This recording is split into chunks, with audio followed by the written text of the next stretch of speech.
नमस्कार। घर से भागना क्या सही है? आज कहानी का लास्ट पार्ट है। लड़की के चेहरे का रंग बदल गया। ऐसा लग रहा था वो अब यहाँ नहीं है। उसका दिमाग किसी अतीत में टहलने निकल गया है। मैं अपने फोन को स्क्रॉल करने लगा। घर से भागकर शादी करना क्या सही है? मैं मानता हूँ कि लड़का लड़की को तोड़ने का ये दोहरा मापदंड गलत है, लेकिन समाज में है तो सही। ये नजरिया गलत है मगर अस्तित्व में है। लोगों के अवचेतन मन में भागने वाली लड़की की भद्दी तस्वीर होती है। मैं तुम्हारी पीठ को छलनी करके सुखी नहीं रह सकता। तुम्हारे माँ बाप को दुखी करके अपनी ख्वाहिशें पूरी नहीं कर सकता। वो अपने नीचे का होठ दांतों तले पीसने लगी। उसने पानी की बोतल का ढक्कन खोलकर एक घूंट अंदर सरकाया। मैंने कहा, अगर मैं उस दिन उसे भगा ले जाता तो उसकी माँ तो शायद कई दिनों तक पानी भी ना पीती। इसीलिए मेरी हिम्मत ना हुई कि ऐसा काम करूं। मैं जिसे प्रेम करूं उसके माँ बाप मेरे माँ बाप के समान ही हैं। चाहे शादी ना हो तो ना हो। कुछ पल के लिए वो सोच में पड़ गई, लेकिन मेरे बारे में और अधिक जानना चाहती थी। उसने पूछा, फिर आपकी शादी कैसे हुई? मैंने बताया कि तन्नू की सगाई कहीं और कर दी गई थी। धीरे धीरे सब कुछ नॉर्मल होने लगा था। तन्नू और उसके मंगेतर की बातें भी होने लगी थी फोन पर। लेकिन जैसे जैसे शादी नजदीक आने लगी, उन लोगों की डिमांड बढ़ने लगी। डिमांड मतलब? लड़की ने पूछा। डिमांड का एक ही मतलब होता है, दहेज की डिमांड। परिवार में सबको सोने से बने तोहफे दो, दूल्हे को लग्जरी कार चाहिए, सास और ननद को नेकलेस दो, वगैरह वगैरह। बोले, हमारे यहाँ रीत है। लड़का भी इस रीत की अदायगी का पक्षधर था। वो सगाई मैंने येन केन प्रकार ने तुड़वा डाली। फिर किसी तरह घर वालों को समझा बुझा कर मैं फ्रंट पर आ गया और हमारी शादी हो गई। ये सब किस्मत की बात थी, लड़की बोली। चलो अच्छा हुआ आप मिल गए, वरना वो गलत लोगों में फंस जाती। मैंने कहा, जरूरी नहीं कि माँ पापा का फैसला हमेशा सही हो, और ये भी जरूरी नहीं कि प्रेमी जोड़े की पसंद सही हो। दोनों में से कोई भी सही या गलत हो सकता है। मतलब की बात यहाँ ये है कि कौन ज्यादा समझदार और वफादार है। लड़की ने फिर से पानी का घूंट लिया और मैंने भी। लड़की ने तर्क दिया कि हमारा फैसला गलत हो जाए तो कोई बात नहीं, उन्हें गलानी नहीं होनी चाहिए। मैंने कहा, फैसला ऐसा हो जो दोनों का हो। औलाद और माता पिता दोनों की सहमति वो सबसे सही है।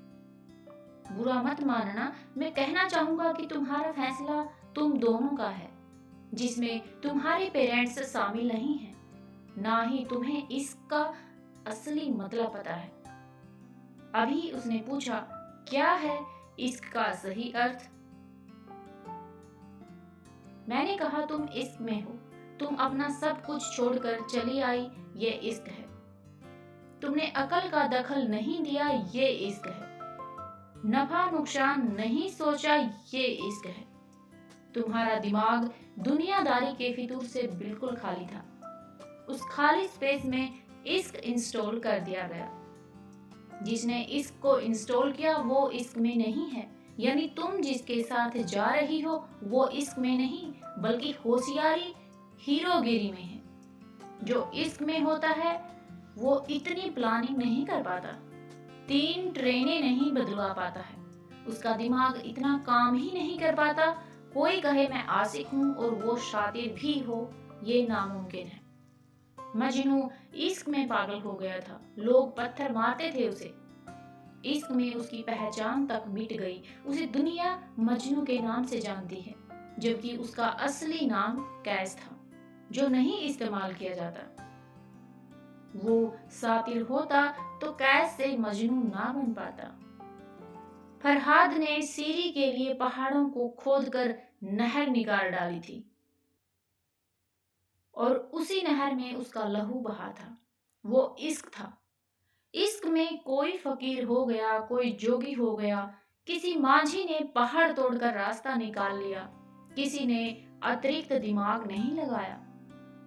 लालच, वासना और हासिल करने का नाम इश्क नहीं है। इश्क समर्पण करने को कहते हैं, जिसमें इंसान सबसे पहले खुद का समर्पण करता है, जैसे तुमने किया। लेकिन तुम्हारा समर्पण हासिल करने के लिए था, यानी तुम्हारे इश्क में तृष्णा की मिलावट हो गई। एक शेर है, अकल अय्यार है, सो भेस बदल लेती है। इश्क बेचारा ना मुल्ला है, ना जाहिद और ना हकीम। लड़की अचानक से खो सी गई। उसकी खिलखिलाहट और लड़कपन एकदम से खामोशी में बदल गया। मुझे लगा कि मैं कुछ ज्यादा बोल गया। फिर मैंने जारी रखा और मैंने कहा, प्यार तुम्हारे पापा तुमसे करते हैं। कुछ दिनों बाद उनका वजन आधा हो जाएगा।